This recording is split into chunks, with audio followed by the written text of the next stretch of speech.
response on it. That's normally a process that will take you 2-3 months. We want to do it in 7 days. Yeah. And declaration will help you with those kind of decisions to fast track these systems. That's the big benefit.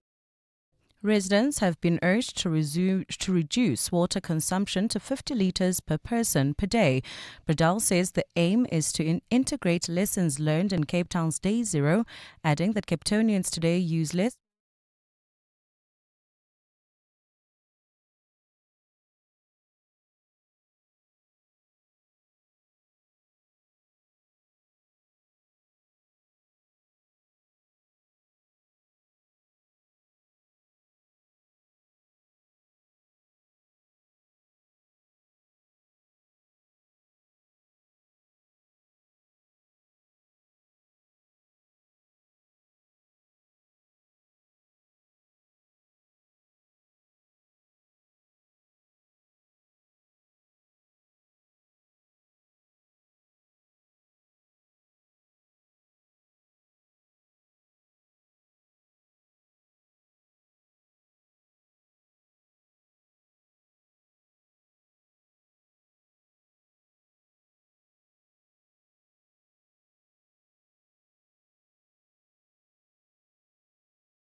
cutting off access to schools, clinics and entire communities.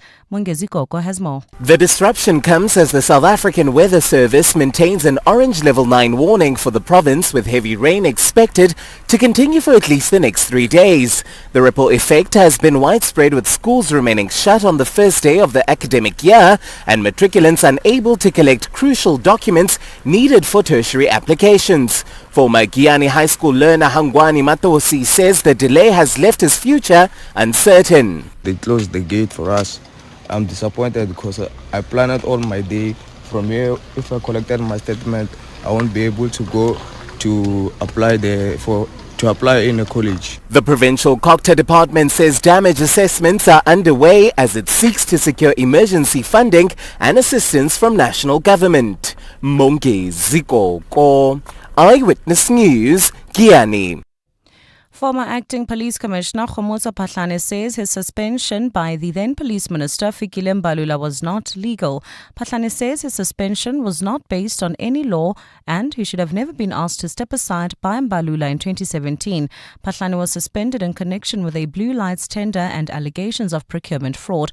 The former Acting Commissioner was giving evidence before Parliament's ad hoc committee investigating police corruption today as it resumes its hearings for the year. I was not removed by the President of the Republic of South Africa as the Constitution and the Police Act dictates. I was made to step aside by the Minister of Police then. No law provides for such. That's why I continue to say that my removal from office cannot be found anywhere in the prescripts. And Agriculture Minister John Steenhuisen will soon ask Cabinet to declare the foot-and-mouth outbreak a state of disaster. He says such a declaration will mobilize law enforcement support to curb the movement of animals, the main contributor to the spread. Steenhuisen has today announced a mass vaccination campaign to get the outbreak under control, particularly in KwaZulu-Natal, the epicenter of the disease. He says the department is still trying to get approval for the import of vaccines that are not registered for use in South Africa. Once permits are issued, Steenhuisen says he expects 1 million doses to arrive within a fortnight. And we need the relevant authorities to assist us with manning roadblocks and ensuring that a very strong message is sent out that the undocumented movement of animals has to come to an end. Again, the disease is spread through infected animals being moved into areas where they contaminate non-infected animals. That is how FMD is spread. Gold's trading at $4,636.24 an ounce. The rand's at 16.42 to the dollar, at 22.08 to the pound, at 19.13 to the euro. Brent crude oil's at $65.89 a barrel. Well, at this hour, if you are leaving Alberton heading towards Vereeniging, there's bumper-to-bumper traffic on the R59 southbound. This is between Michelle Avenue and Klip Rivier Drive. There's also slow-moving traffic if you're leaving the Joburg CBD. That's in Boysons, M1 northbound. This is between Boysons Road and the Crown Interchange. In fact, that's heading towards the Joburg CBD. Look out for those faulty traffic lights in Douglasdale at Leslie and Douglas Drive. In your weather, it's a partly cloudy afternoon in Gauteng today with isolated showers and thunder showers expected. Temperatures are currently peaking at highs between 26 and 28 degrees. The top story in Eyewitness News this hour. Western Cape Local Government and Environmental Affairs MEC Anton Bredell has called for the declaration of a state of disaster for the Knysna community. EWN, in touch, in tune and independent. For the latest, visit ewn.co.za or download the EWN app. You're with Relebogile Mabotja Live, streaming countrywide on the Prime Media Plus app. DSTV channel 856, 92.7 and 106 FM.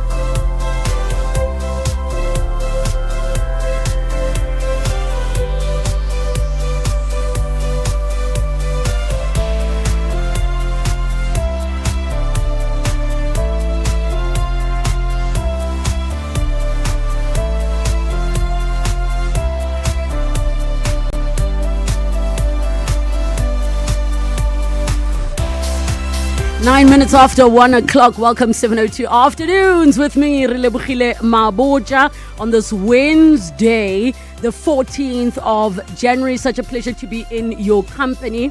I'm going to go straight into what we're going to be covering today. And just a disclaimer, it is going to be a very sensitive subject.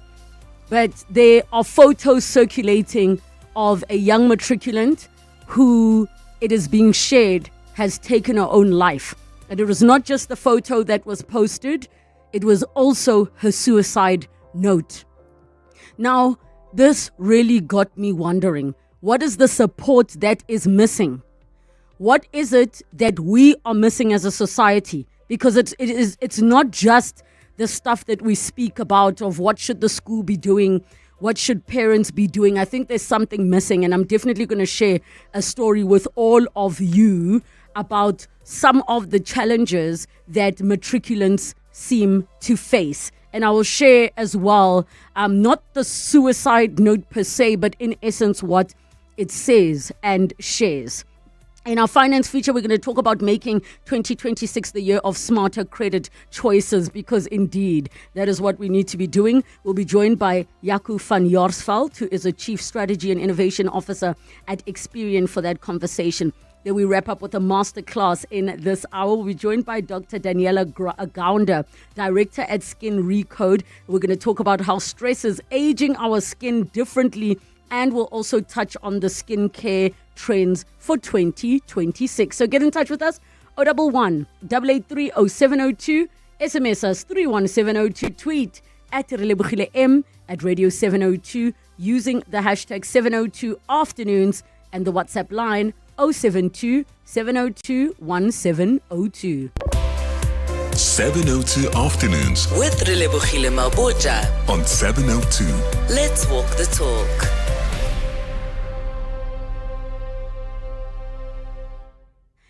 I was absolutely devastated to see what was posted on the socials and shared by @patriot_S_A, who shared saying failing grade 12 is not the end of the world. Rest in peace, baby girl. The suicide note is in Siswati. This is the English translation I'm going to read with you. Dear Mama and Papa, I'm sorry for this decision I've taken. I know you love me and I love you too. I apologize for the great pain I'm causing. I can't accept failing matric after all my efforts. It feels like it was all for nothing. I see that it's better to rest with grandma. Maybe her life is better than mine. It's painful. It's like I'm living for nothing. Forgive me. Don't grieve. I'll rest peacefully. Thank you for everything. My time here is over. I'm going to a better life. Goodbye, Mama. I love you. It is such a painful thing when I'm not even the parent, I'm not even the person who knows this child. And year after year after year, we hear the same stories. What are we missing? What is it that we are missing in terms of support? Now, I'm not going to say at all that what I'm about to share with you is related to this case or even any case. But some of the thoughts swirling in my mind.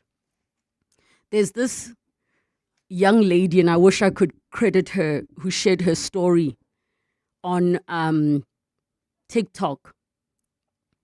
And it is not related to suicide in any way, but the story that she shared, she was trying to motivate people to say, never let anybody stop you from living your dreams, even your own parents, even your own family. She goes on to share the story that when she finished, when she grew, basically was in school, her goal was always to get a tertiary education, always. She was very clear that she wants to go study and to do better in life than the circumstances around her. That is something she was clear on. The moment she passed matric, her family and parents said to her, go and get a job. And she expressed that, no, I'm not going to get a job. I want to go further my studies and go do something with my life.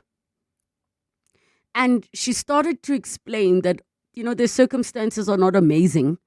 They come from levels of poverty where there are people in the family that aren't working, people in the home that aren't working. And the parents were very clear to say, you need to go get a job, because we're not only are we not going to pay for you to go to university because we don't have the money, we're not even going to support you if you choose to figure it out for yourself, because your responsibility at home is to be going to get a job like other people do, where they go to Checkers or Pick and Pay or ShopRite, get a cashier job so you can support this family. But you can't be in our house eating, thinking that we must continue to be supporting you. You can't. So it got me thinking, that story that came to my mind, that maybe there are certain pressures that come from society, from schools, from the individuals themselves that we're not aware of because maybe we don't speak about them. And it is a very sensitive subject if one is coming from a home where the finances are not what one needs them to be, where the pressure is so high, even if no one in the household said, please go get a job. They just look around at their circumstances and they take it upon themselves to say, you know what, let me forget myself, I need to get a job. Now, let's assume that in the case of a matriculant who has taken their own life, they were looking forward to matriculate to, let's say, for example, support their family, or maybe help put their brother through school, or maybe get a job so they can have enough money to assist with somebody in the household dealing with a disability. The circumstances are many. The circumstances are many. Now you've been working so hard that you reach this point that you did not pass. And again, we've had the conversations here. There are so many options for matriculants in terms of remarking. I mean, wasn't it like 10 years ago where there was a matriculant who took their own life thinking they had failed only to find that they had passed after all? Now, mental health has its various challenges, so we cannot expect the reasoning of a 16, 17, 18, 19, even 20-year-old to be as we would be conversing right now, where somebody who is absolutely devastated with the most important thing in their lives at that moment feels like it's been taken away from them. We cannot expect for a person in those circumstances to think, well, I can always rewrite, or well, I can always, whatever the circumstances can be. But something is missing, and I am trying to understand what more can be done. There are socio-economic circumstances, there are family dynamic circumstances, there are financial challenges, there are mental health issues, there are burdens that young people are carrying that we are not aware of. So, I know we're not going to find all the answers. We might not find any of the answers. But I would like to ask for us to have a conversation. What are we missing? What are we not seeing? What is it? What is it? Parents, if you have dealt with a child that did not get the results they wanted, or they did not pass or get a bachelor's, when your child took it really hard, how did you support them? How did you help them come out of it? Or maybe they didn't come out of it. Maybe they didn't. What have you recognized in hindsight? If you are that young person who was a child hoping for their matric certificate and did not get it, how did you cope? How did you deal? And I remind each and every one of us that speaking about suicide is a very sensitive subject. It's a very sensitive topic, but we are here, and I encourage you to feel free to be anonymous if you need to. We will also share contact details of where you can get the relevant support. because a day or two after the results have come out, the mental health is the priority over whether you have a certificate or not. So I want to hear from all of you. 011 883 0702 in the WhatsApp line 072 702 1702. We have lost another young life around matric results season. It cannot be. It cannot be. You're listening to 702 Afternoons with Relebogile Mabotja. Winner for the best talk show At the Telkom Radio Awards. I want to read some of the comments that we are seeing on social media around this that was shared. Sfiso says, "This is so sad, man." Kumalo Danika says, "She was probably already dealing with depression and hanging on, but failing was the final nail in the coffin." Bonginkosi says, "I think these pupils need counseling before the results are released." Bonginkosi, I think you are on to something. You are on to something there. Mavunga says, maybe she was already battling depression. Eish. Sibo Guzman says, no grade defines your worth. Life's value is far bigger than marks. Her story reminds us to hold each other close.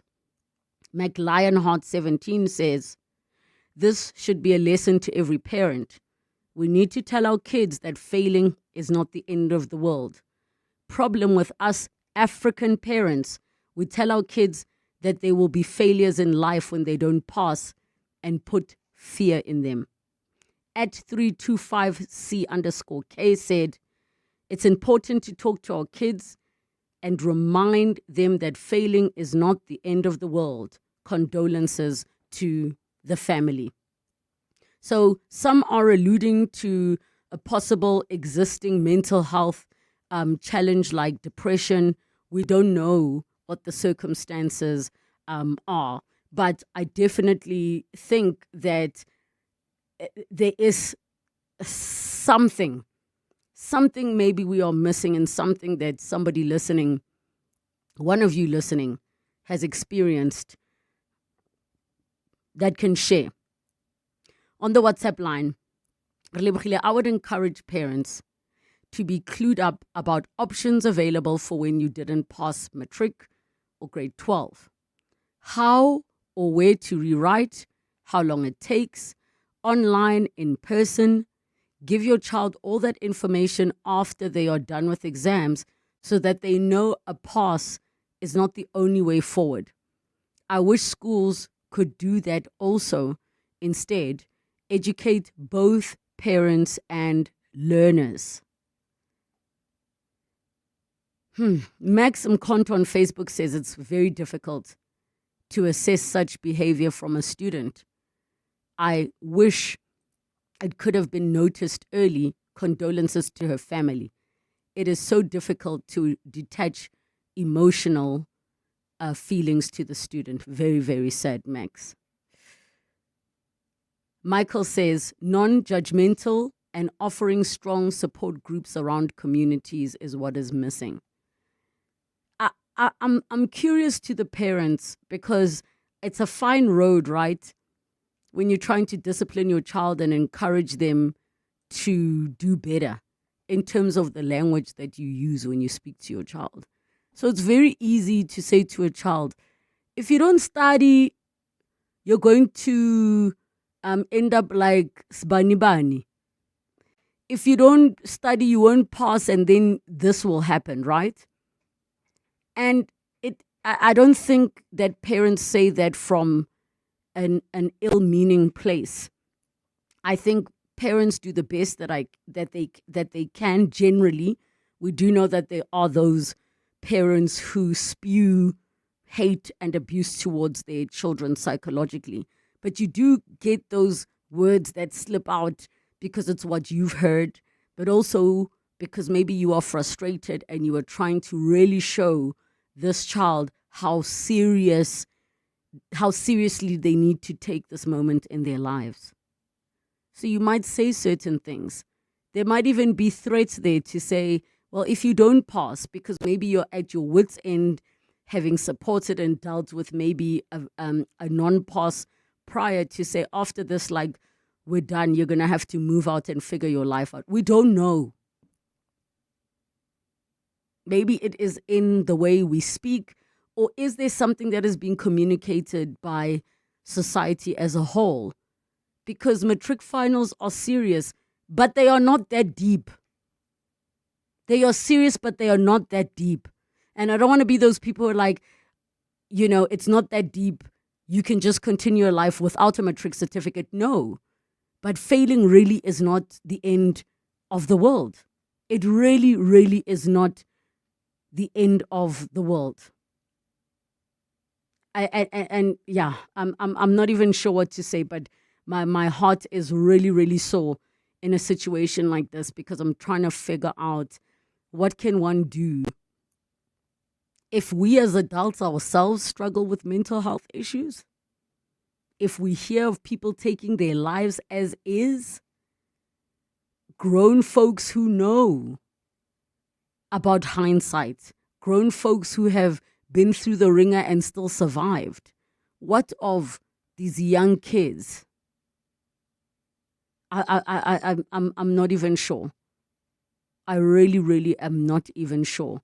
But I'm hoping that between all of us, there is a place that we are able to get to where we say, what more can we do in terms of having a conversation that drives us to find solutions? And we know for a fact, finances can play a massive role. If somebody is listening, if you are triggered by the conversation, or maybe this is something you have experienced yourself, where your child takes their own life, a teenager, they are still very much a baby. The SADC Suicide Crisis Helpline is 0800 567 567. The South Africa Suicide Crisis Helpline is 0800 12 13 14. There's the Adcock Ingram Helpline, 0800 70 80 90. There is a Lifeline, which has a national counseling line, 0861 322 322. And then we have Childline South Africa from your cell phone, where they specifically focus on the youth, 116.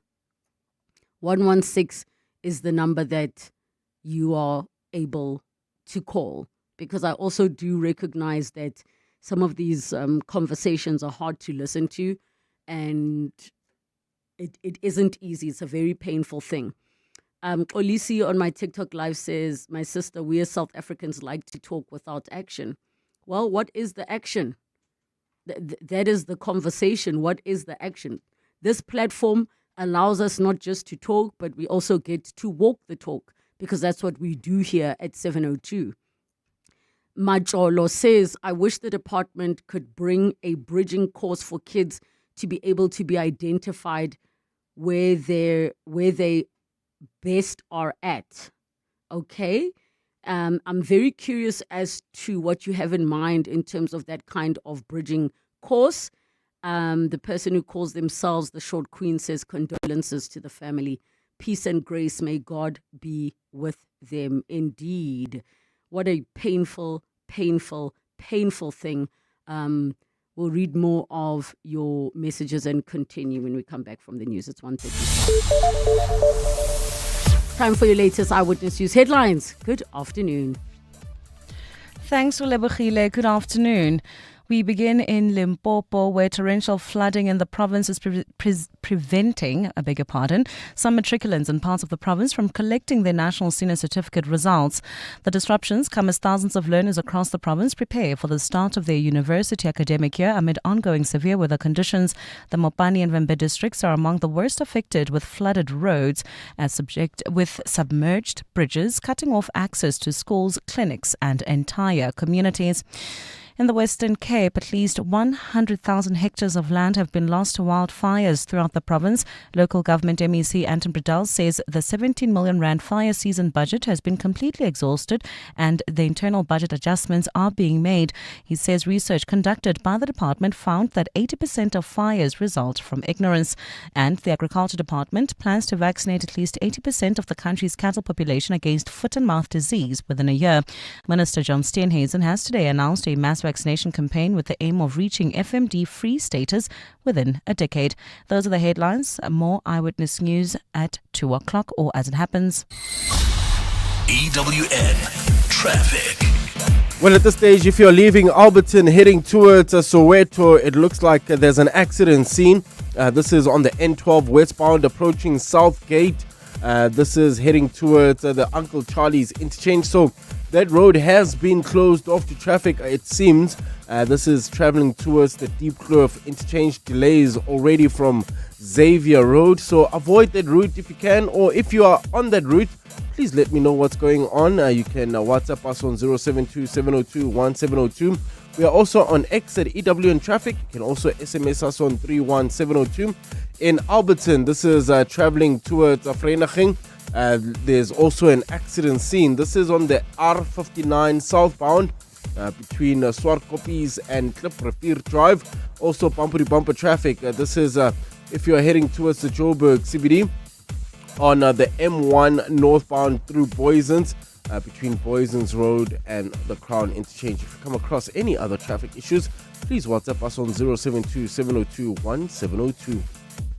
There's more EWN on air, online, and on the EWN app. Clement Maniatella. Weekday mornings, 9 to 12. 9 to 12. What's the plan with this 2,500 odd pupils that haven't been placed? What's going to happen to them? No, our places have been temporary spaces because we're building new schools closer to them so that we can place them. So those new schools will be up latest end of February. But it does not mean when you place them in temporary schools, they are not going to be taught. They'll be taught in those particular schools. But remember, you can't say you are putting learners in a hall and say there is a space. So we have to build them schools. They need classrooms, as an example. So this is what we're doing. Batume Chilwani, Gauteng Education MEC.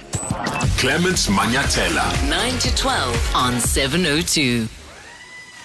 Year in, year out, we're fixing tires faster than a Formula One pit crew. My team is on top of things like tire whisperers. If an unforeseen accident were to happen in my workshop, at least I've got My Way business insurance to keep the wheels turning. Visit myway.co.za or dial 0860 64 64 64 and get a quote today. My Way is a licensed non-life insurer and FSP. T's, C's and standard rates apply. My Way. Live your way. LLB graduates can fast-track their legal career with the Law Society of South Africa's PVT School for Legal Practice. LPC accredited, this 4-month practice-ready course, which is taught by practicing lawyers, can reduce your PVT contract by 12 months for admission. Study by day, after hours, or via distance at campuses nationwide. The first 2026 intake runs from January to April. Applications close 31 October 2025. Apply now at lssalead.org.za. That's lssalead.org.za. For the best game viewing, you go to Mpumalanga. For the best whale watching, you go to Hermanus. And for the best in investments, go to Nedbank. Earn up to 7.6% interest with the Nedbank Just Invest account and access your funds within 24 hours. For better returns, go with Nedbank. See money differently. Nedbank. We're a licensed FSP and registered credit provider. T's and C's apply. John Perlman. Weekday afternoons, 3 to 6. Are you convinced that at a higher tax level with less drinking, the overall tax take is still going to be larger from alcohol? Yes, I mean, hopefully it declines over time. But at the moment, we've got such a huge problem in South Africa that it will be substantial money. So in some countries, for example, in Australia, they use some of the tobacco tax money for health promotion in their health promotion foundation. So they use that. But then the government jumped in and started using their money, whatever they had. Professor Susan Goldstein from the South African Medical Research Council. John Perlman. 3 to 6 on 702. 702 Afternoon Drive with John Perlman is proudly brought to you by Telkom Business. Possibility begins here. You're listening to 702 Afternoons with Relebogile Mabotja, winner for the best talk show at the Telkom Radio Awards.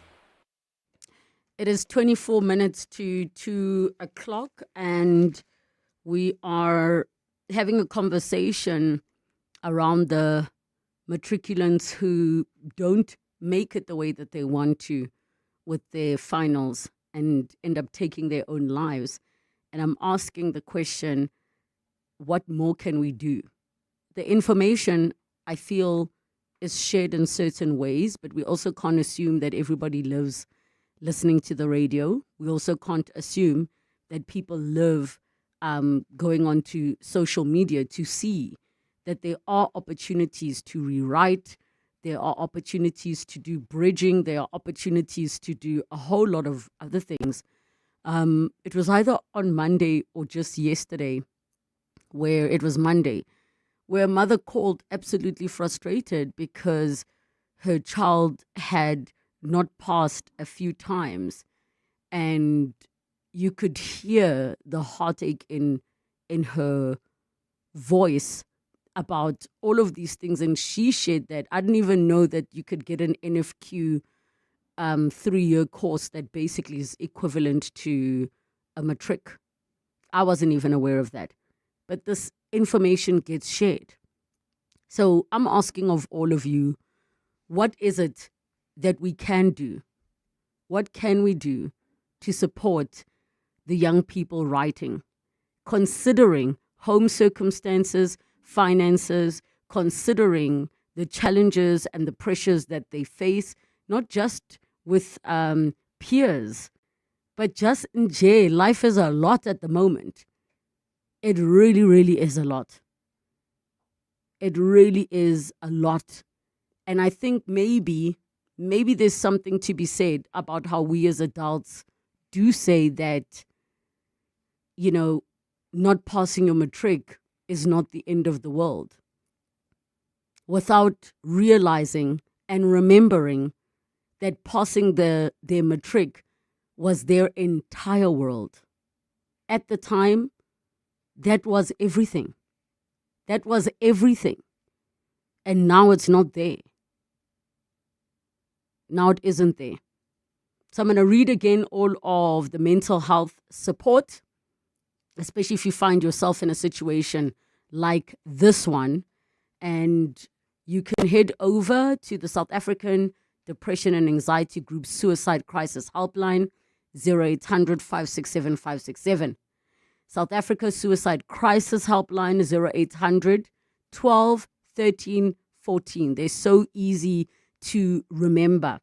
We've got the Lifeline National Counseling Line, which is 0861 322 322. And Childline South Africa is just 116. Those are the details. I think put them on your fridges in your homes. Don't take for granted that your child might not want to talk to you. It could possibly save somebody's life. 011 883 0702 in the WhatsApp line 072 702 1702. What I will do is throughout the show, if there's an opportunity to share more of your messages that are powerful, impactful, and can help us find solutions, as the person said on TikTok, this is, the problem is we just talk and we don't do action. Hopefully there are some solutions, and already some of the ones that came in are very much appreciated. Bongani Bingwa, 702 Breakfast. Weekday mornings, 6 to 9. Are you telling me not a single person was fired or criminally charged? Not all the cases in this financial year have been concluded in terms of investigation. If those matters that have been referred, then those people are found to be on the wrongs. Criminal charges will be actually served to them. How many have lost their jobs? No, in this financial year, no one is dismissed. You can't dismiss any individual who is flagged in this process, having not exhausted the whole process. Minister Mzamo Buthelezi. Bongani Bingwa, 6 to 9. On 702.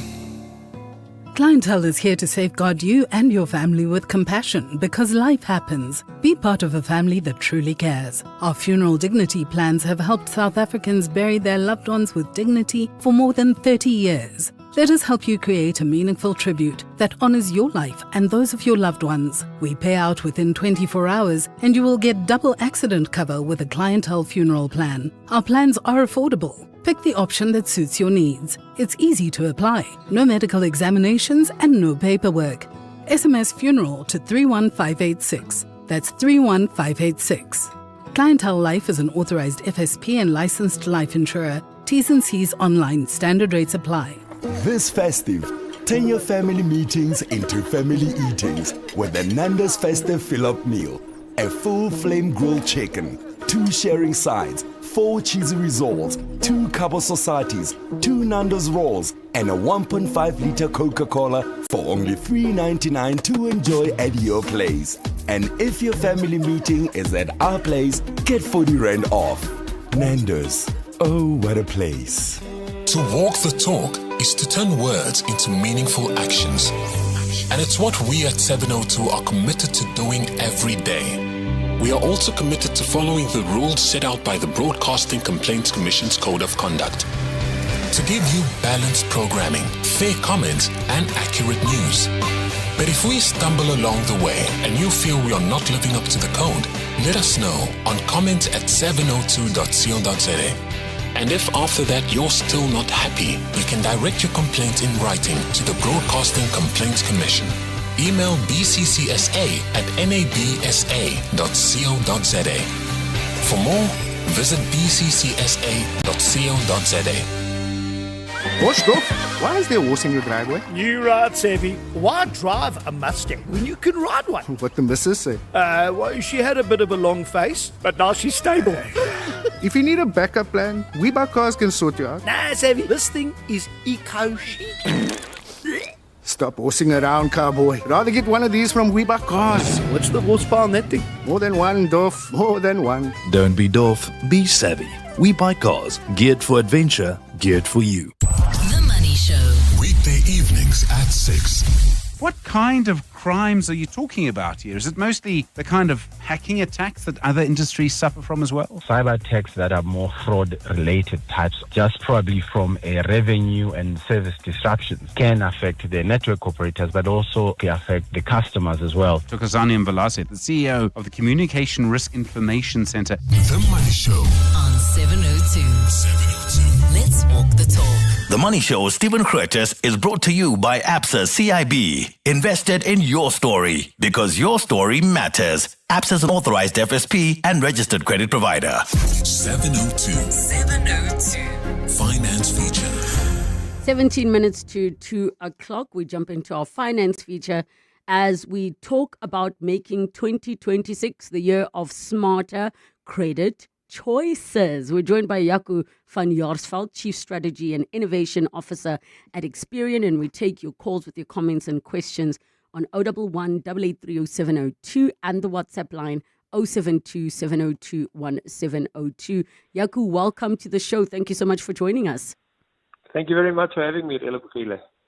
Jaco, there are times when obviously, towards the end of the year, a lot of financial reporting comes out and they'll tell us the percentage of people that are in debt and all of these things.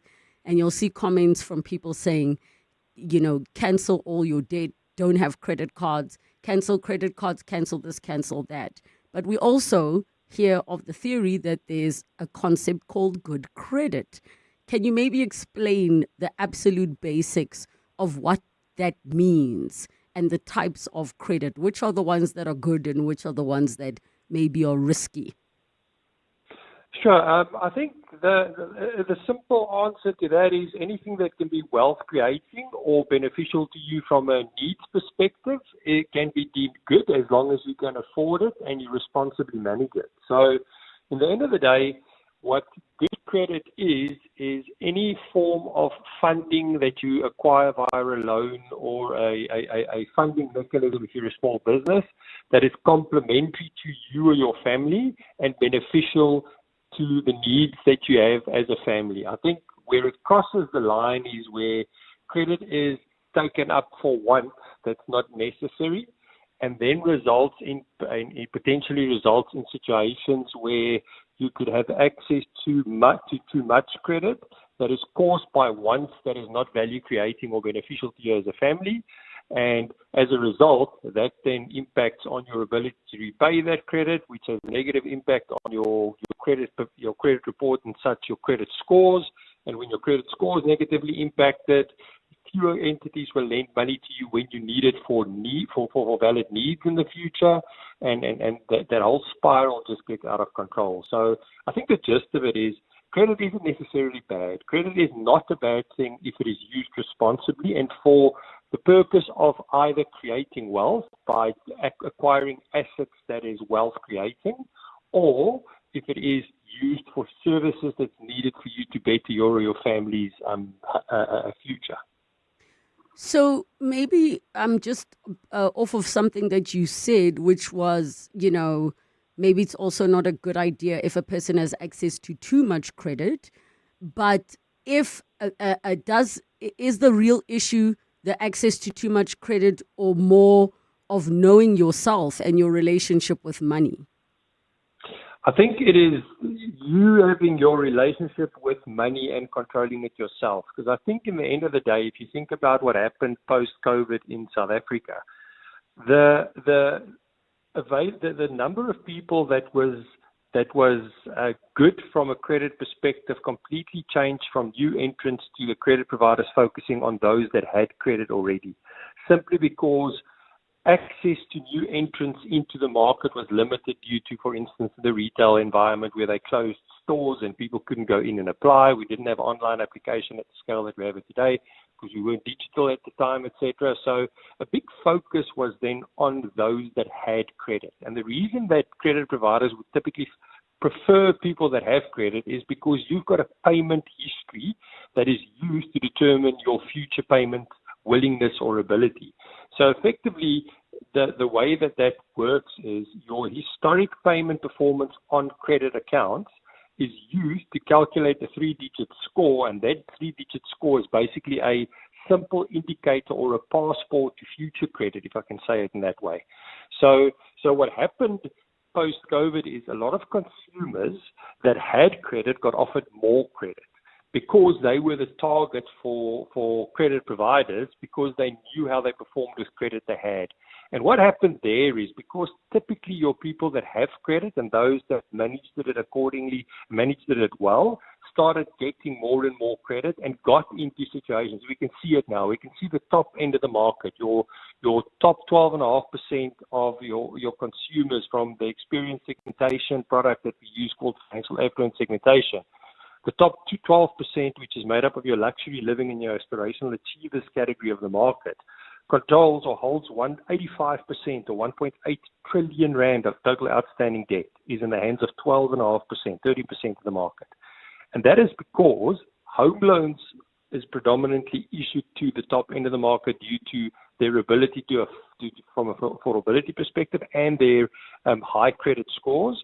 But also that's the market that your credit card market started focusing on, and has resulted in that segment of the market now having multiple high-limit credit cards, which by default, to your point, results in people potentially, and a large portion of that population, having too much credit. However, it's still the responsibility of the consumer to manage that relationship with credit. It doesn't mean because it's there you should use it. And that's where the entire conversation in terms of budgeting, in terms of needs versus wants, in terms of responsibility, especially when we get to the likes of Black Friday, the festive season, etc., comes into play, where people could change their relationship with credit and be a bit more aggressive in spending.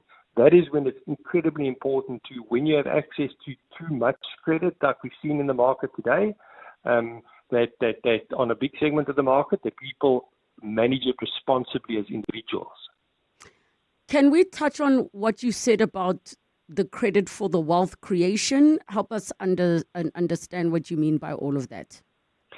So if you think about accessing credit to buy a house, for instance, that is an asset that is registered in your name. And even though the market has been a bit tight over the last few years, we've seen some relatively, some improved growth in property prices. So if you're going to take on credit, do it to buy a house. Do it to start a business. We've seen a massive benefit of small businesses, medium, small, and micro businesses in South Africa. That is the heartbeat that's keeping this economy going.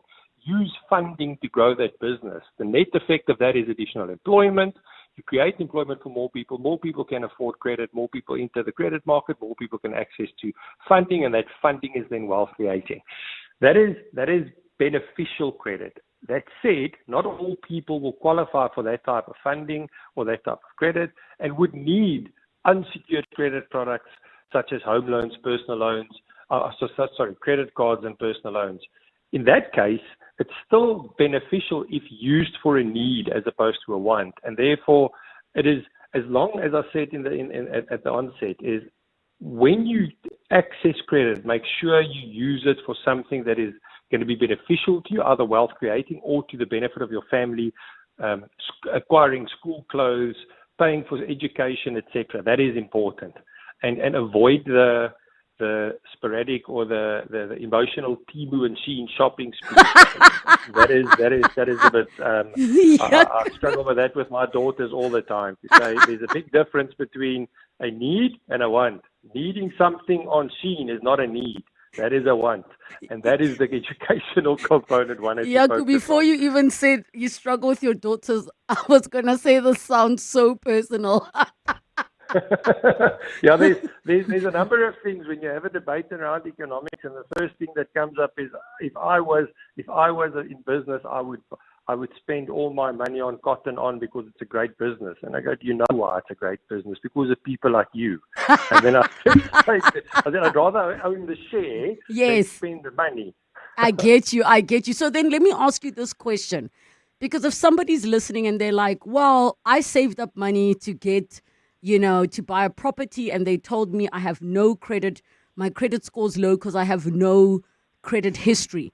What do you advise a person does to start slowly building some kind of a credit history so that they can demonstrate when they are able to be in a position to say, okay, bank, I'm here to get that loan or that credit for the wealth creation? Yeah, and it's a very good question. Two answers to that, and it might sound strange to you. A number of years ago, we did a detailed piece of research in terms of the value of retail credit, so retail store credit in the South African economy.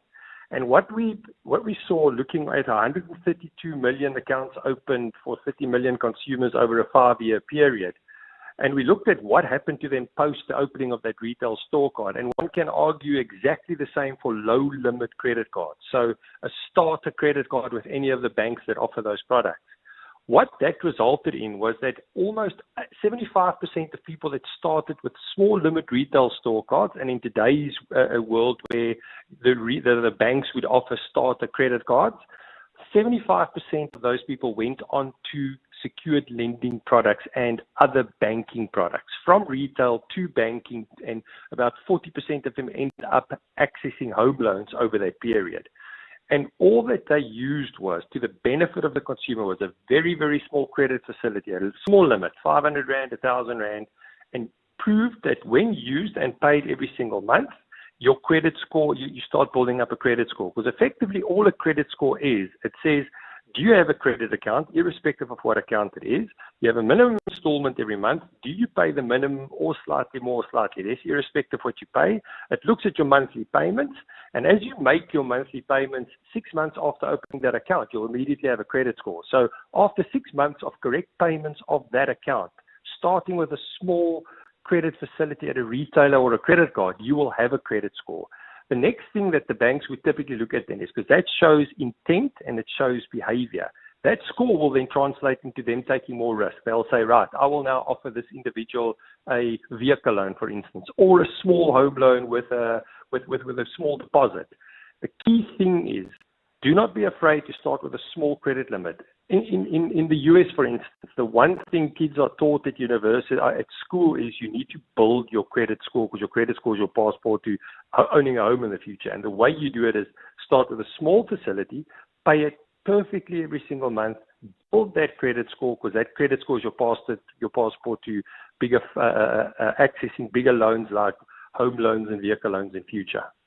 So what are your thoughts on the people that say, and I'm very mindful of the fact that this message usually comes from people who are already in a really good, comfortable financial position. But they say things like, you should only ever use your credit card for security reasons and for many other reasons. Only ever use your credit card, but that should be the case if you are able to be disciplined enough to pay it off before the interest kicks in. What are your thoughts on that? Because I've started to become that person for rewards and for keep streamlining things to one place, but I'm disciplined enough to pay it off pretty much immediately. The key thing, and it's good advice, but to your point, if you're in a position to be able to do that, that's a minority of South African people can manage credit in that way, where either you settle your credit card on full or you have sufficient cash flow to cover all your expenses. It is the minority. Unfortunately, the majority of South Africans need credit facilities to get through a month on a month-on-month basis from normal expenses. The critical thing for them, though, is just make sure that you can afford that installment. And another great thing you touched on there, become very, very clever in using those loyalty programs. Do not underestimate the value of a good loyalty program as an additional contributor to your monthly cash flow. Yep. It is the loyalty programs are becoming so competitive and so advanced that loyalty programs and working these loyalty programs to your benefit is an additional cash flow item every single month. And it is becoming so much focused on you as an individual. It's so hyper-personalized in what they offer you, with the use of massive amounts of data and the use of AI to determine exactly what Yaku wants.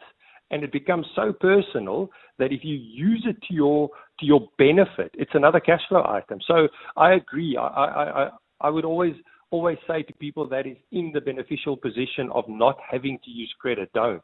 Yeah. But it's the minority. It unfortunately is a minority, and realistically, the majority of South Africans need it. It's just use it responsibly and avoid the Tibo and Sheen wants. Focus on the real needs and manage that facility to your benefit. Another thing that is also extremely important that I would like to share is, the higher your credit score, the higher the probability of you being able to access more credit. But most importantly, the higher your credit score, the more power you as a consumer have in the negotiation process of that interest rate you charged. And of course, you need to have the information to know that. But I want to very quickly, Yaku, before we go to news, take Michael from Soshanguve, who's got a question. Michael, go ahead. Yes, thank you, guys. Oh my God, it's my first time to get through to the show. Well done, welcome, happy. Thank you, guys. And this credit stuff, after COVID, I think a lot of us young black people, it's something that we really, really have to learn because we see the impact. I've got two questions, quick one. So how many credit bureau companies are there? I know of TransUnion, Experian. I don't know the other ones. How many are there, and how do they actually differ in terms of how they do your credit score rating and all those things?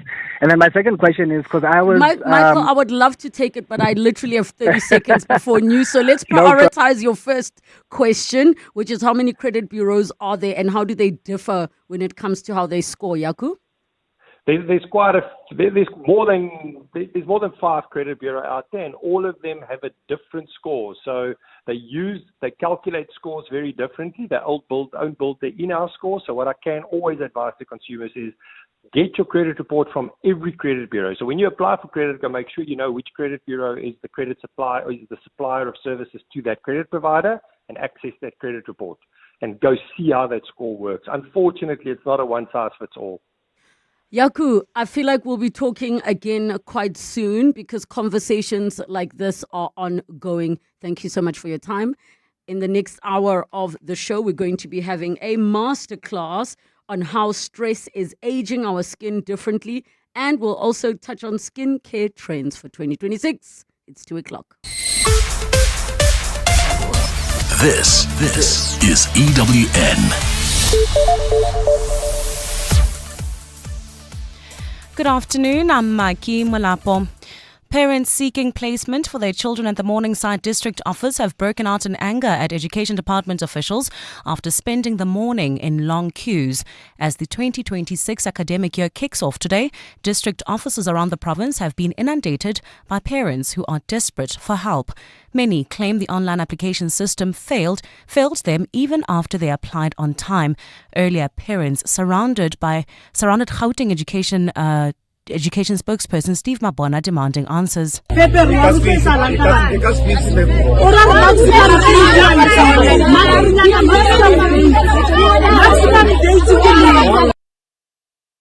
But Mabona insists the online application system works. We move to KwaZulu-Natal, where Teachers Union SATU has threatened legal action against the Basic Education Department if the basic needs of all schools in the province are not urgently addressed. The union says it has received distressing complaints from thousands of schools that stationery has not been delivered. This as schools across the country kickstart their 2026 academic calendar. Deputy Minister for Basic Education, Regina Mhaule, visited the Queensburg and Ponela secondary schools in Durban today and said the delay will be sorted in the next few days. The promises we get is that by the end of next week, all the schools will have had their stationaries. Meanwhile, in Limpopo, torrential flooding is preventing some matriculants in parts of the province from collecting their national senior certificate results. The disruptions come as thousands of learners across the province prepare for the start of their university academic year amid ongoing severe weather conditions. The Mopani and Vembe districts are among the worst affected, with flooded roads, with submerged bridges cutting off access to schools, clinics and entire communities. Mungezi Koko is there. The disruption comes as the South African Weather Service maintains an orange level 9 warning for the province, with heavy rain expected to continue for at least the next 3 days. The ripple effect has been widespread, with schools remaining shut on the first day of the academic year and matriculants unable to collect crucial documents needed for tertiary applications. Former Giani High School learner Hangwani Matosi says the delay has left his future uncertain. They closed the gate for us. I'm disappointed because I planned all my day. From here, if I collected my statement, I won't be able to go to apply in a college. The provincial Cocta department says damage assessments are underway as it seeks to secure emergency funding and assistance from national government. Mongezi Koko, Eyewitness News, Giani. We move to the Western Cape, where at least 100,000 hectares of land have been lost to wildfires throughout the province.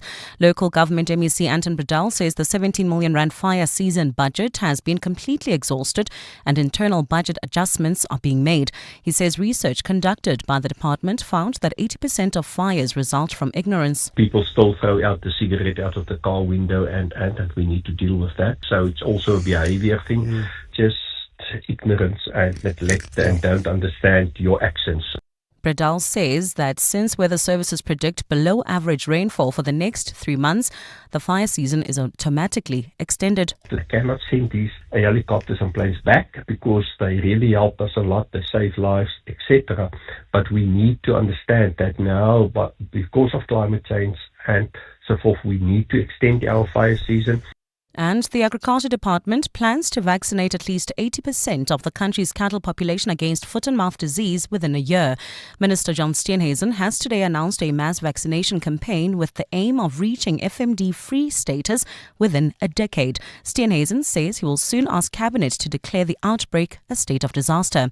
Lindsay Dentlinger has more. With 2 million vaccines already imported to deal with the 2021 outbreak of foot and mouth disease, Minister John Steenhuisen says it's untrue that there are no vaccines in the country. Another 1 million vaccines from Argentina could reach South Africa by the end of the month, and a further 5 million doses, including from Turkey, are scheduled to arrive by March.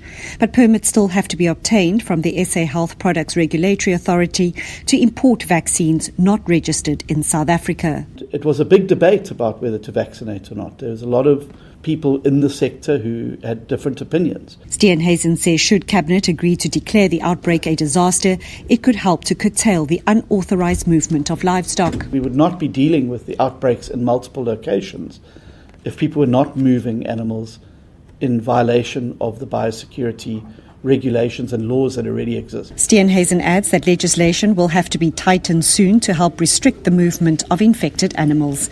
Lindsay Dentlinger, Eyewitness News, Parliament. Gold's trading at $4,635.64 an ounce. The rand's at 16.39 to the dollar, at 22.05 to the pound, at 19.10 to the euro. Brent crude oil's at $66.25 a barrel. Well, at this hour, if you're leaving Alberton heading towards Soweto, the N12 westbound is closed off to traffic approaching the Deep Kloof interchange. This is due to an incident. It looks like police are involved there. So at this stage, expect more than an hour delay all the way from Xavier Road. Travelling towards the Joburg CBD, bumper-to-bumper traffic in Boyson's M1 northbound between Boyson's Road and the Crown Interchange, and in Alberton, accident scene R59 southbound before Kliprafir Drive, causing heavy delays from Swarkopis. And in your weather, it's a partly cloudy afternoon in Gauteng today with isolated showers and thunder showers expected. Temperatures are peaking at highs between 26 and 28 degrees.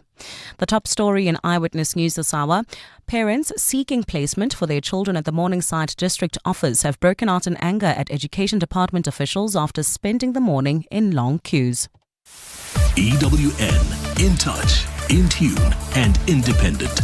For the latest, visit ewn.co.za or download the EWN app. You're with Relebogile Mabotja Live, streaming countrywide on the Prime Media Plus app. DSTV channel 856, 92.7 and 106 FM.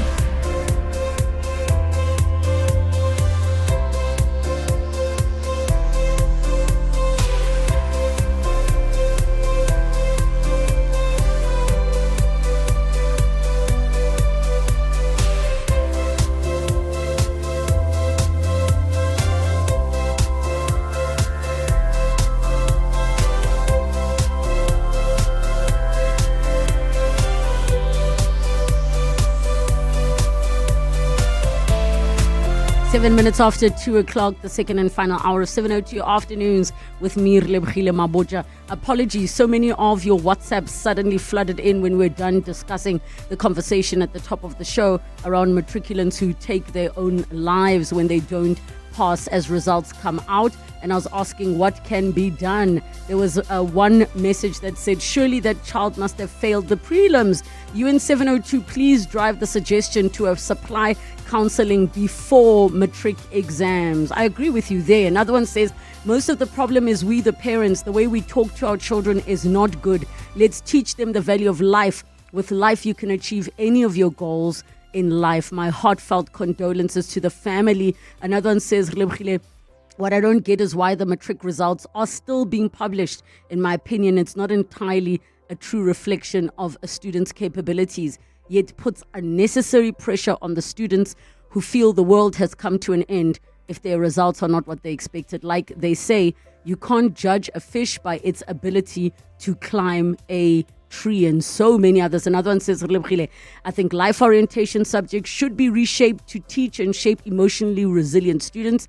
I, for one, failed my grade 11 and my mother asked me, what do you want to do? I said, I want to repeat the grade. She asked me where. I said, in the same school I was, because I was not afraid or ashamed. I went back to school, passed, went on to do my matric and moved up to graduate with an LLB degree. And today I'm doing my master's in international human rights law.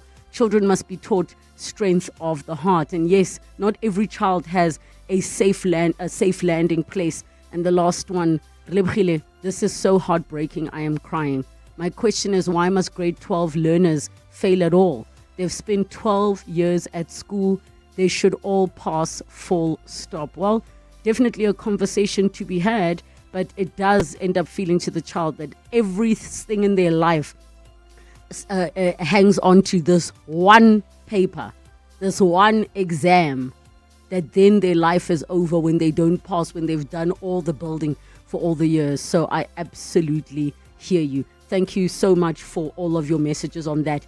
In this hour, we're going to be having a masterclass, and we will be talking about how stress is aging our skin differently, but we'll also touch on skincare trends for 2026. Feel free to share with us what it is you are doing, what it is you are using. What have you found is working for you? 011 8830702, SMS us 31702, tweet at Relebogile M at Radio 702 using the hashtag 702 afternoons, and the WhatsApp line 072 702 1702. 702. Masterclass time on 702 afternoons, and we are going to be talking about skincare trends for 2026, but also how stress is aging our skin differently. And we're joined in this conversation by Dr. Daniela Gunder, who is director at Skin Reco. Daniela, welcome to the show. Thank you so much for joining us. Hi, thank you so much for having me. Okay, where does one even begin? Because we are starting to see more and more, especially over the past couple of years, with the whole concept of skin care routines and the 17 million steps. And then you must, fold yourself into a pretzel, wrap yourself in foil before bed, and then undo it all. And I sometimes think to myself, but what was so different from the time that, for example, my grandmother was around, let's say that generation of 70, 80 years ago, that would just wash their faces with a green bar sunlight soap and Sasa Vaseline and keep it moving. Yeah, absolutely. Like, there's so many things that have changed over the years, especially with the way that we approach skincare and the way that we develop our own skin routines at home. And I think a lot of it has to do with social media and like all the new trends that come up, and we want to try the new trends. But also what's happened is that there are a lot of environmental changes. There's a lot of dietary changes, and a lot of has like shifted from those times in the past, and we have a completely different way of doing things now. And so those environmental stresses, those dietary changes, increased workloads, increased stress, those are all having a different impact on the skin, and they all require us to now kind of be completely involved in our skincare. And it's not good enough now to just use those simple techniques that kind of got everyone through in the past. Now we have to kind of put that effort in and put in that like extra little bit of time just to make sure that our skin routines and our skin is feeling at their best. Before we delve into what stress can do to the body, can we briefly chat about what are the contributing factors to what a person's skin is going to be like? I'm very fortunate that we have good genes at home. People think I am like gatekeeping some secret, and they keep asking me to post a skincare routine, and I'm like, you're all going to be so disappointed because so sometimes it's genetics, it can be hormones, can be so many things. Can you touch on that? Absolutely. So like you mentioned, we have a lot of intrinsic factors. So that would be our genetics. Those would be our hormonal fluctuations within our bodies. And this differs as well from just male and female. And this differs from just anybody, because we all have our individual makeup of genes, DNA, things like that. And so that kind of codes for what our skin is going to be like. And then we have extrinsic factors, which is, again, our environmental factors. And then we have things like your lifestyle.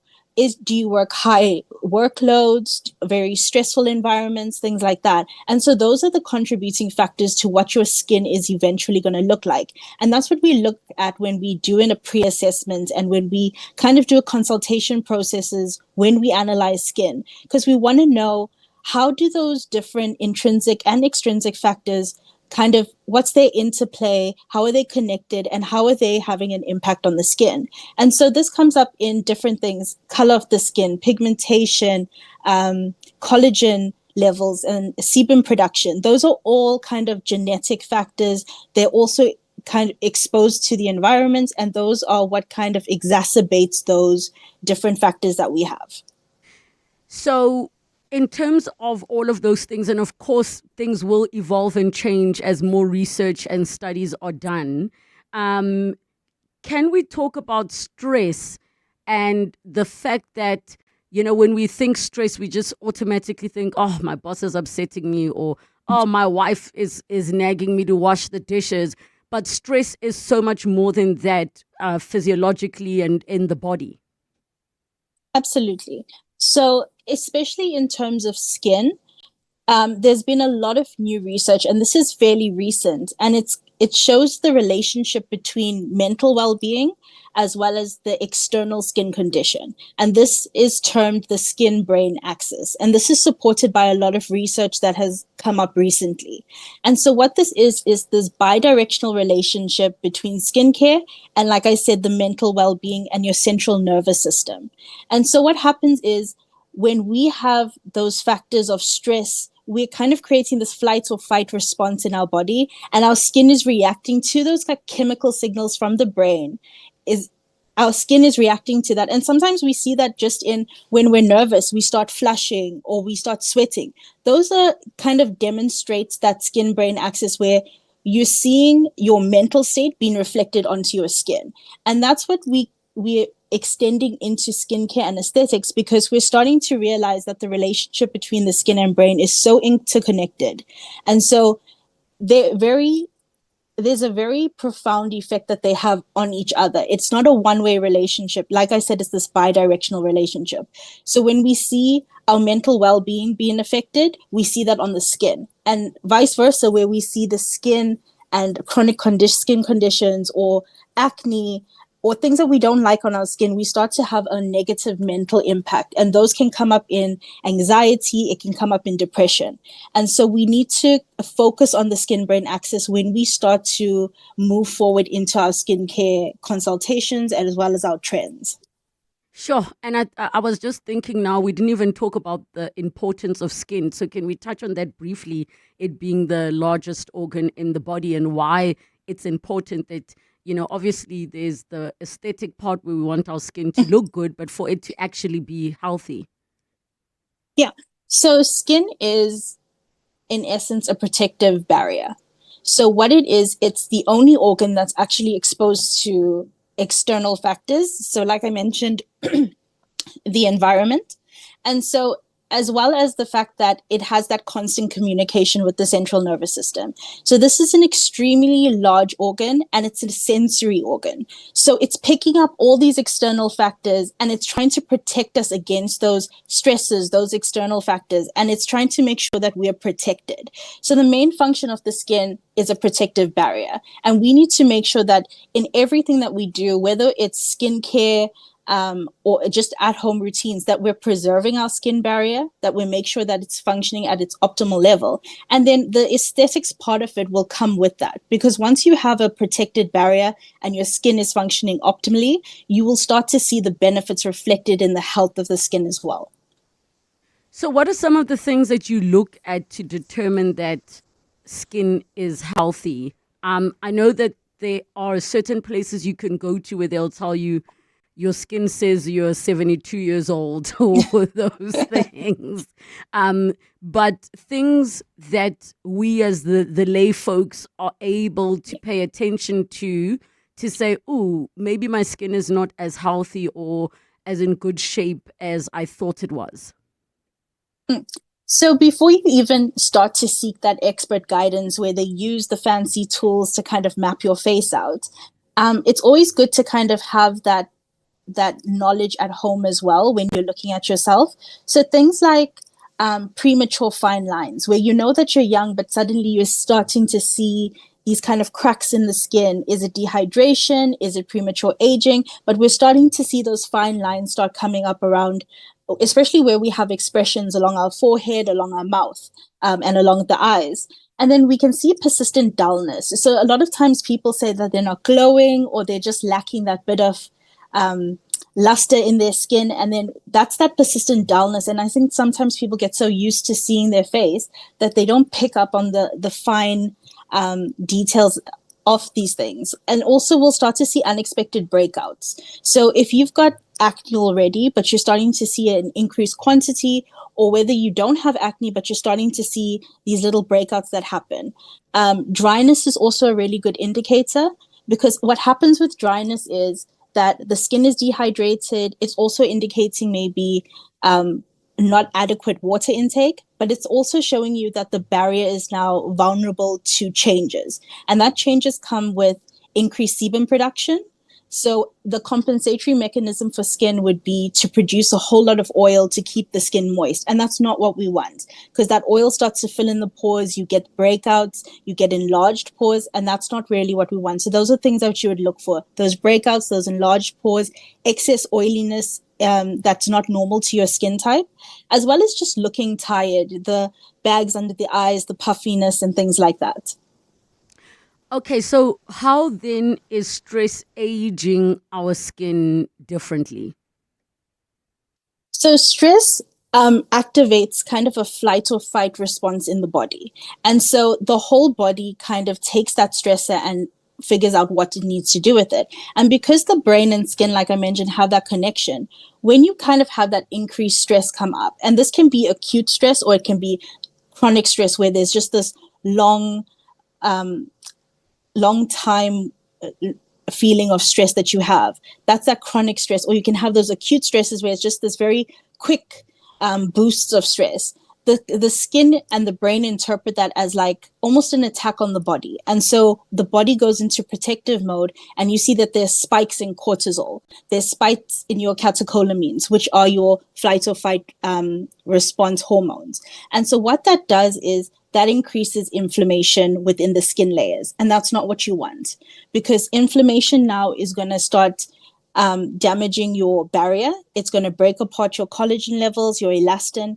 You're going to see that increased sebum production, the oiliness on the skin. And then you're also going to see that there's a loss of just firmness of the skin. And when that happens is what you'll also notice is the skin doesn't bounce back like it should, because there's this constant stressor that's happening, that inflammation that's building up in the body because of the cortisol levels increasing. What you're going to see is that barrier just gets completely ruined, and your skin is not going to function the way it needs to, and it's not going to bounce back as fast as it should. Sure, and I think that is such an important point that you are making, just in terms of that. I want to briefly move on to something I'm seeing in the trends, because I think it'll speak to the stress and the skin aging differently. Now, one of the things we are seeing is the skincare trends, where everybody's becoming obsessed with Korean skincare. But not just that, I'm seeing a lot of, we saw the wave of people getting into collagen. We saw the wave of so many things. What are the different things that we can sort of take out of where they originate from?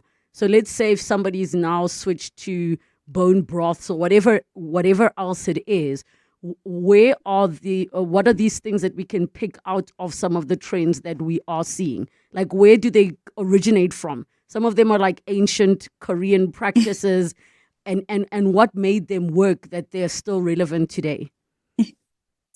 So a lot of, like you said, a lot of the trends are based on kind of cultural trends that they have. So a lot of them are based on ancient, like Ayurvedic processes that they had in the past, that they said, oh, this really worked. And so they brought it forward and tried to incorporate into a more scientific approach. But a lot of the things that what we're seeing as a major trend is a lot of people are moving down to the fundamentals of what skin is. So even though we're seeing a lot of bone broths, a lot of collagen, the main aim there is to increase the fundamental aspects of what skin is. And so skin is made up of collagen. It's made up of elastin, of your melanocytes, your keratinocytes. And so what we like to see is that we're boosting those fundamental parts of the skin. And so we're seeing that a lot with the bone broths. We're seeing that a lot with the collagen. And those are lovely things if you need them. And that's why it's so important, though, that you get some expert guided help in order to determine what you need for your skin, because there's no point in following a trend that you don't need. And that's the most important thing about trends. Trends come about because it works for some people, and some people it doesn't work for. And you need to determine for yourself what you need to use for your own skin. And that's why that expert guided help is so important, because when you get mapped by an expert, you see that this is what your skin needs. This is how your factors in your life affect your skin, and then you can move towards that.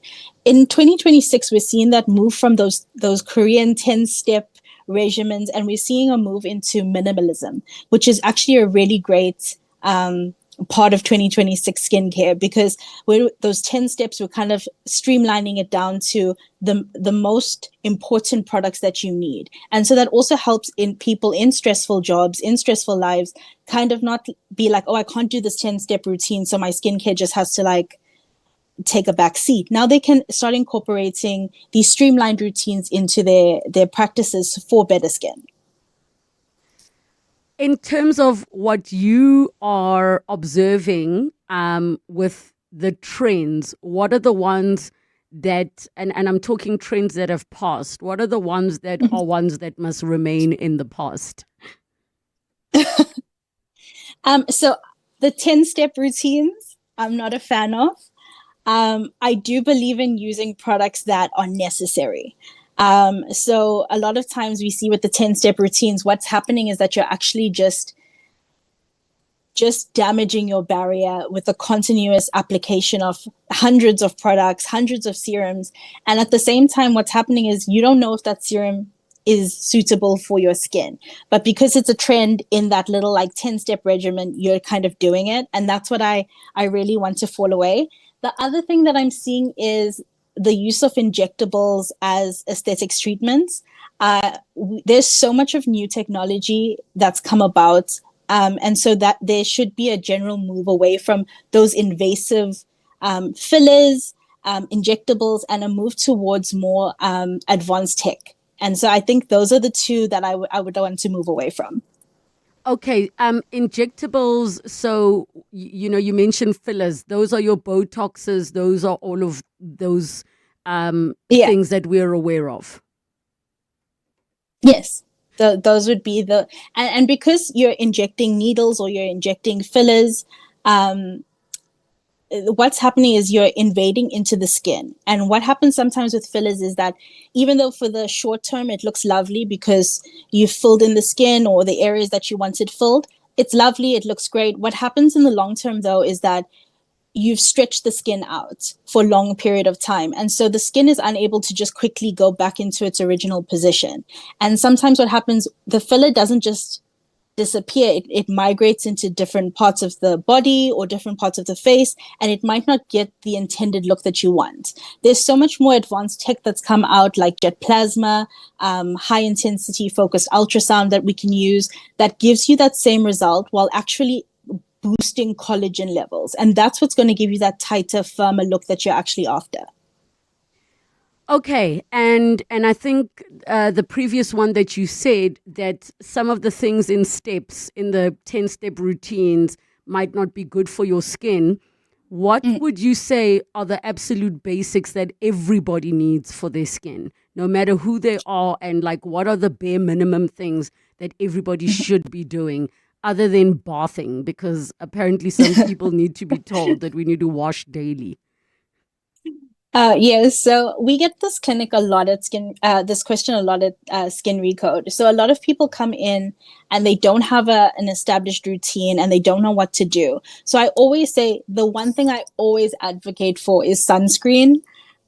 Regardless of whether you are outside a lot, I think there's this misconception that it's only the sun that affects that produces those ultraviolet rays and that can affect your skin.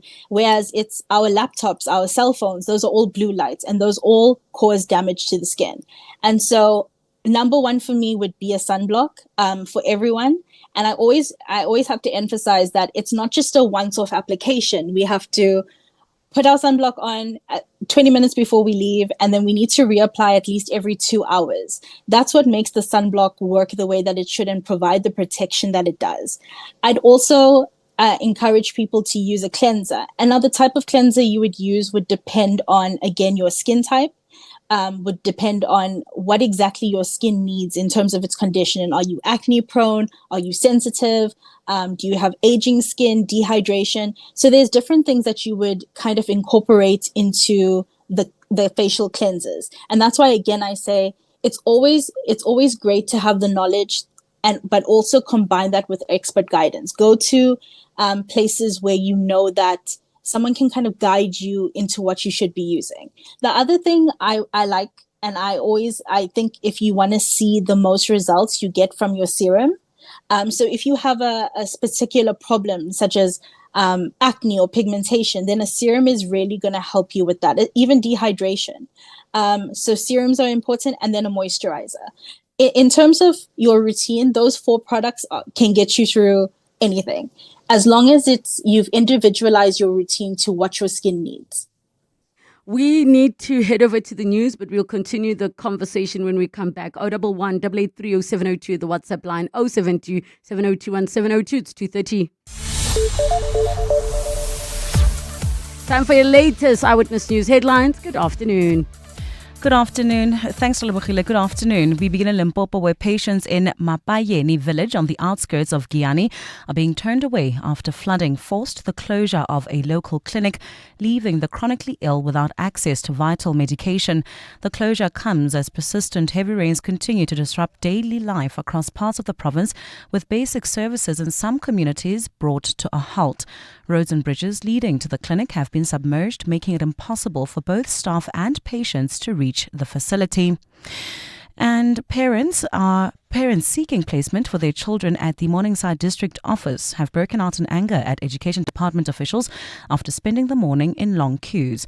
As the 2026 academic year kicks off today, district offices around the province have been inundated by parents who are desperate for help.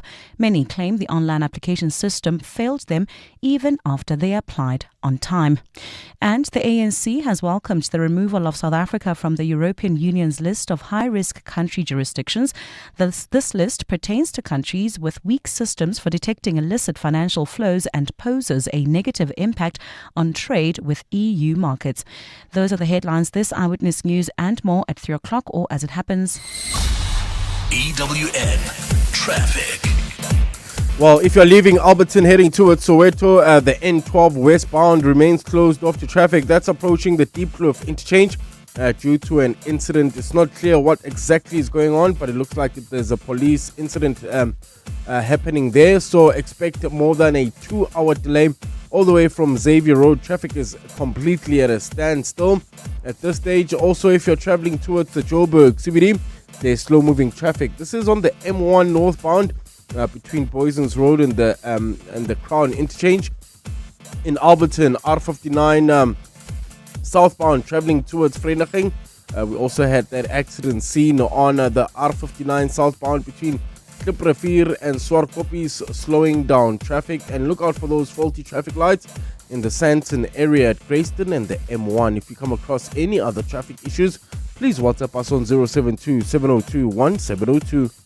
There's more EWN on air, online, and on the EWN app.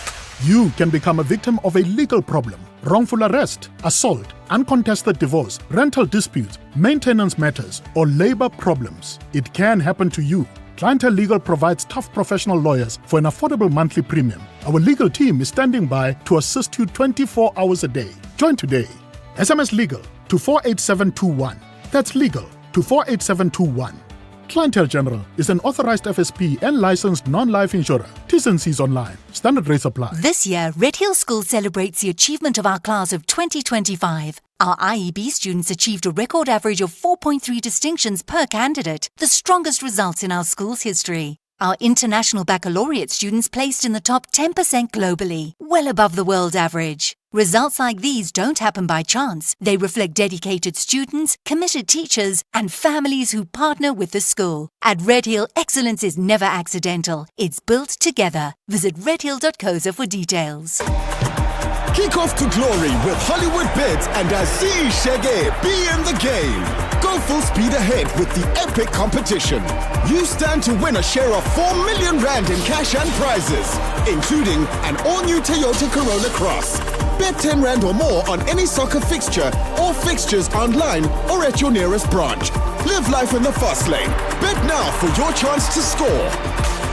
T's and C's apply. Hollywood Sportsbook is a licensed betting operator. No persons under the age of 18 years are permitted to gamble. Winners know when to stop. South African Responsible Gambling Foundation toll-free counselling line 0800 006 008 or WhatsApp help to 076 675 0710. Coming up on 702 Drive with John Perlman. 7:02 drivers coming up from 3 to 6 p.m. with John Perlman.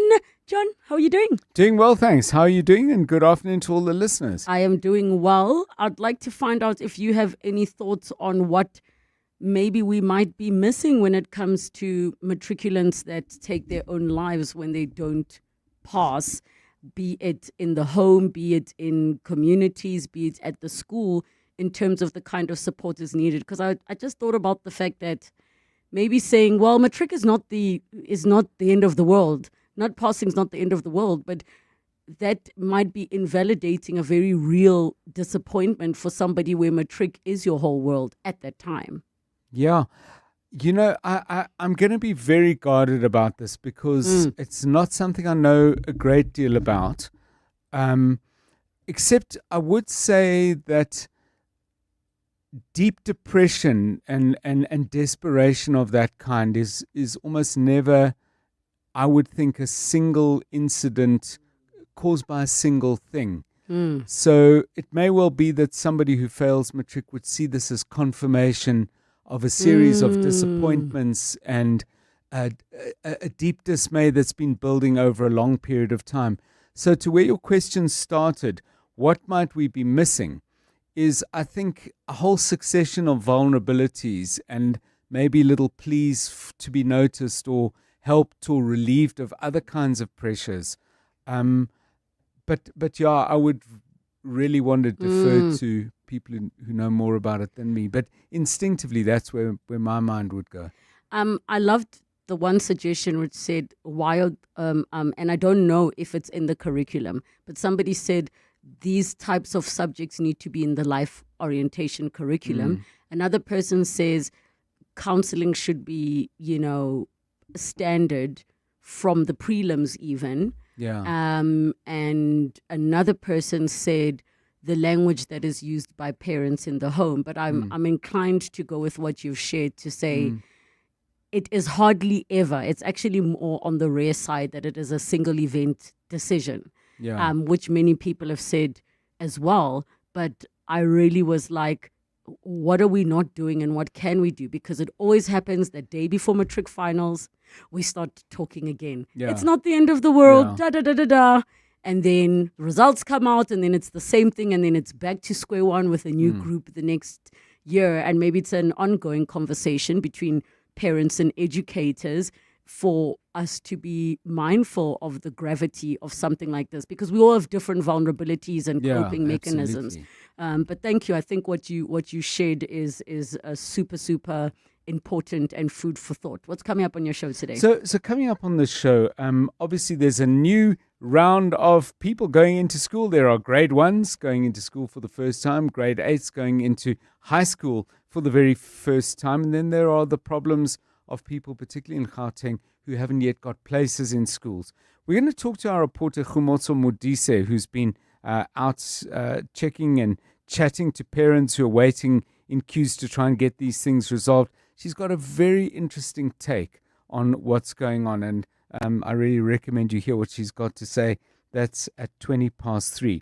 Problems of a different kind, but also connected to the opening of schools. Terrible floods in Limpopo. Our colleague Mongezi Koko is up. Last I spoke to him, he was heading for the Guyani area, but we'll chat to him and get the latest on that. Startling statistics coming out in response to a question in Parliament about just how much money is being claimed in damages against the police for either wrongful arrest or illegal actions of various kinds. The implications are massive. I think the figure I saw was that 42%, the amount is the equivalent of 42% of the police's annual budget. Now, it doesn't mean, of course, that all those claims are going to be paid out, like lotto winners at a certain time on presentation of a ticket. But it does suggest that if there was, for example, a company, there would be serious questions about whether it could continue trading. Ian Cameron heads Parliament's Portfolio Committee on this, and he's with us at 4:10. We're going to go back on a story, Relebogile, that really exercised us for a long time. All those kids who are dying and being linked to food that they'd bought in spaza shops. That led to a conversation around a pesticide called Turbofos. There's a proposed ban on that. that would come into effect at the end of February. But of course, it's one thing to ban things. It's another to then be able to say, okay, we're sorted. We'll talk about that with a real expert in this field. Gerard Verdoen is with an organization, CropLife, and we'll explore his thoughts on this at 10 to 5. 702 Drive with John Perlman coming up from 3 to 6 p.m. There's a new way to experience all your favorites. Pulse Africa, the 24/7 fast channel, now live on primemediaplus.com and the Prime Media Plus app, bringing you the best of Prime Media around the clock. Watch the biggest moments from 702. It's non-stop entertainment and authentic African storytelling, all from Africa's leading media network. Pulse Africa, only on the primemediaplus.com and Prime Media Plus app. In life's most challenging moments of loss, compassion can be your greatest comfort. You shouldn't have to face the financial burden of losing a loved one by yourself. Rest assured, Clientele's funeral plans pay out cash within 24 hours. You can cover up to 13 family members on one plan, ensuring all your loved ones are taken care of, and 3 children are covered at no additional cost. With Clientele, you're not just buying a plan, you're also buying peace of mind. When the time comes, you will need to make important calls with your 200 Rand airtime you will receive when you claim. Plans offer double accidental death cover, as well as transport, grocery and unveiling benefits. Apply today, it's easy. There are no medical examinations and no paperwork. SMS funeral to 31586. That's 31586. Clientele Life is an authorized FSP and licensed life insurer. T's and C's online. Standard rates apply. Supercharge your business productivity with Moloi Innovative Solutions. We bring the most highly customized and cost-effective IT infrastructure to your fingertips. Whether it's desktop and server support, cloud services or hardware, software and printer procurement, our dynamic team makes sure that you have the tech that resonates with you. Moloi Innovative Solutions. Experience at its best. Get to moloiis.co.za for more. Brush, stroke, paint, color, protect, and admire. From roof paint to exterior textures and interior silk, Warrior Paints has it all. The product range and stylish colors are amazing. And what's more, Warrior Paints has crushed prices for incredible savings. Enjoy that good old-fashioned personal service you deserve. For price, quality, variety, and service, Warrior Paints is street ahead. Warrior Paints, affordable, lasting, luxury. In Africa, we say the chameleon looks in all directions before moving. At Plus 94 Research, we understand the importance of careful consideration. By analyzing comprehensive data and diverse perspectives, we help you make informed decisions that stand the test of time. Don't leap without looking. Move forward with insight and precision. Plus 94 Research, the science of decision making. 702 Masterclass. 17 minutes to 3 o'clock, and in our masterclass for today, we're talking about stress and how stress is aging our skin differently. We're also touching on skincare trends for 2026. Get in touch with us, 011 883 0702 in the WhatsApp line, 072 702 and 702. We're joined by Dr. Daniela Gunda, who is Director at Skin Recode. And we have already touched on a couple of changes and things that we are seeing within the trends. And Daniela, I'm just wondering to myself, when it comes to skincare trends, do you think it is driven by the beauty industry or the dermatology space? I think a lot of times that it's a combination of both. I think there's a lot of emphasis on more of an aesthetic side, though. And so a lot of the times we're seeing that a lot of skin health is being neglected. But I'm seeing that as the trend is moving towards 2025 trends and 2026 trends, we're starting to get into that true essence of what skincare should be. And that's not to invalidate the aesthetic part of it, because that's also important and that also has an effect on your mental well-being and how you perceive your self-esteem and things like that. But the way that we can get the best result is to focus on the dermatological side of it. And so I'm seeing previously, I would say before 2025 that there was a strong emphasis on the aesthetic side. But from 2025 into this year, we're starting to see a lot of shift into skin health. Is there a particular trend that for you is a worrying one that you are seeing when it comes to skin? And I know often as we speak about skin, we think about the skin on our faces. But I learned a few years ago that, sometimes, for example, a person will go to the gynecologist thinking they have an STD, when actually there are so many skin diseases you can get in your genital areas. There's so many skin disease challenges you can have in other areas of your body. Absolutely. And I love that you actually mentioned that, because a lot of times we kind of just focus on the face. And a lot of the trends that are coming up, especially for 2026, one of the trends that I actually love is the focus of extending skincare from the face to now the rest of the body. And that's including the genital areas. We see a lot of times, and this was actually one of the trends that I didn't like, a lot of perfumed, a lot of heavily fragranced products that were being used in sensitive areas like the genital area. And that's not what we want, because what's happening is we're throwing our pH off and we're getting things like yeast infections. And that's what's causing that discomfort, that irritation, the rawness that we see in areas that are very, very sensitive.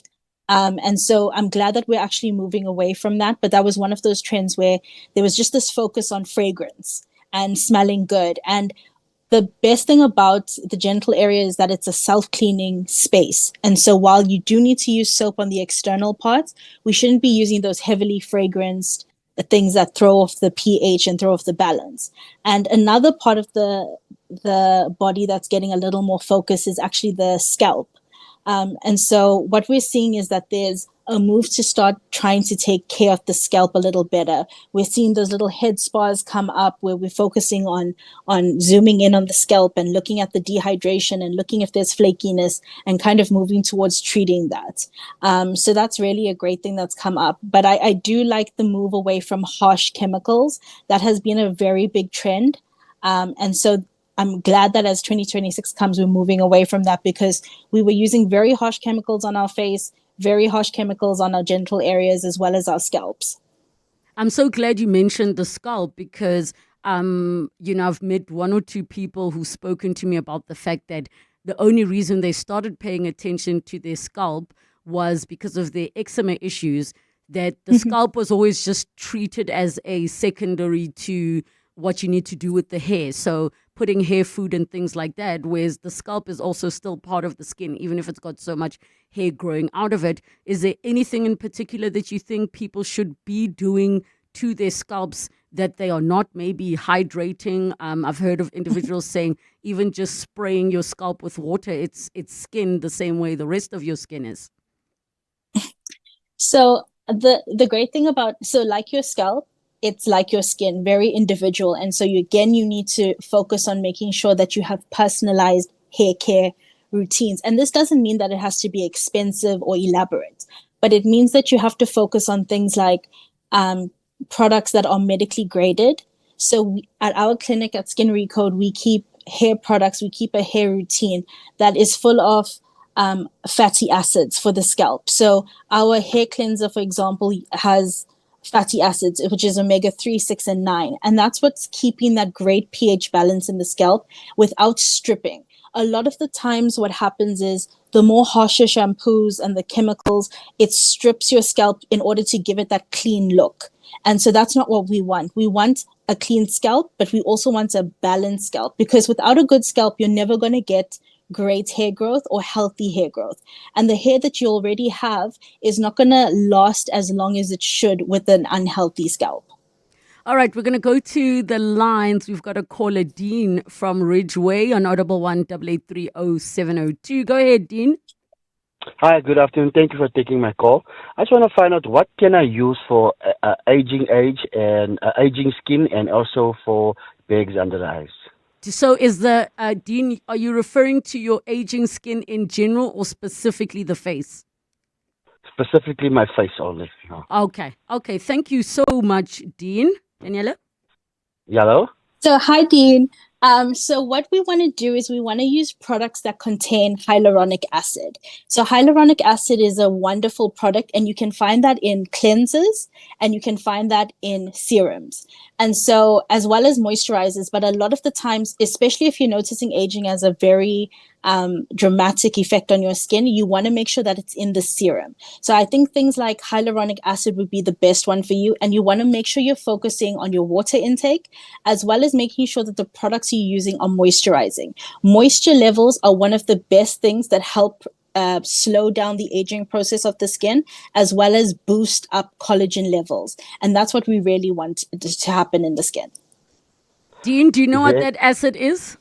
No. Okay, let's get that information to you. So where would you find that acid, Daniela? So you'll see it in a lot of products. You can get over-the-counter products, but I always want to emphasize, if you can go and find medically graded products, that would be best. So medically graded products are not going to be over-the-counter, but they will be kept in skincare and aesthetics clinics. So you don't need a prescription for them, but you do find them at the skincare clinics. They won't be kept on the shelves. And so even if you do want to get over the counter, the difference is that it's not going to be to the level that the skin needs specifically. It'll help boost it to a certain amount, but you do need the one that's at a therapeutic dose, which is at its highest level. And so if you can go to Clicks or anywhere around any skincare clinics that you have. If you're in Cape Town, you're welcome to come to Skin Recode. But if you go and ask them for a hyaluronic acid, and that's the moisture acid, if you can ask them for that. Any products that contain it, and that they will be able to show you the range there. All the best, Dean, with that one. All of the best. Thank you so much for your call. Thank you very much. So, Daniela, I just had a thought. So something that my mom always used to say to me, and I have carried that well into now being 40, is whatever you do to the face, do to the neck. Is that something that is medically proven? Because she'd say it doesn't help if your face now looks fine and it's all taken care of, but the neck now is suffering. I love that you said that, because a lot of times aging, like we've mentioned, the skin is covering our whole body. And a lot of the times what we're seeing is our face and our neck together. And a lot of the focus has been on just putting things on the face and not extending to the neck. And when you're in the shower, people don't seem to extend up to the neck. So that area is just kind of left, alone and just not being taken care of. So I always emphasize, especially for your face products, extend down onto the neck and extend onto the upper part of the chest, which is like your décolletage area. Those are the parts that are going to show aging, especially with increased dehydration and things like that. You're going to start seeing that in those areas. And so I love that you mentioned that. Definitely extend down to the neck and to that upper part of the chest. All right. So guys, we've heard it. Your face products on your neck, not body products on your neck. We go to William in Pretoria. Hi, William. Go ahead. Yeah, good afternoon to you. Thanks, and to your guest. Just quickly to check for clarity, which is the best way of removing beards, shaving your face on a man, obviously. And you would use, variety of products. Some would be like hair remover. You apply them on your skin and then later you remove them. Or otherwise, the traditional way of using the razor. Oh, that's a great question, yeah. Yeah, when you use the razor, obviously, with time, you're scraping your face, you then have to apply that shaving material. So which one would you say is the way to go? Ooh, also all of those bumps on the skin afterwards. So what is the best way to remove facial hair? So again, that depends on what your method is. I know a lot of people have different methods, like you mentioned, William, that they want to use a razor, they want to use hair care, hair removal creams or things like that. The best thing I would mention, because a lot of men shave, is that the most important part is to shave with the grain. So that means in the direction that your hair grows, you need to shave in that direction. A lot of guys go upwards on their face against the hair growth, and that's what's actually causing those bumps that you see, which is a folliculitis. Now, folliculitis is inflammation around the follicle, the hair follicle, And so when your hair comes up, what happens, it kind of bends back into the skin and your hair is just kind of trapped under that, but it's looking like a pimple. And they're very painful and very irritating for men. I've noticed that a lot.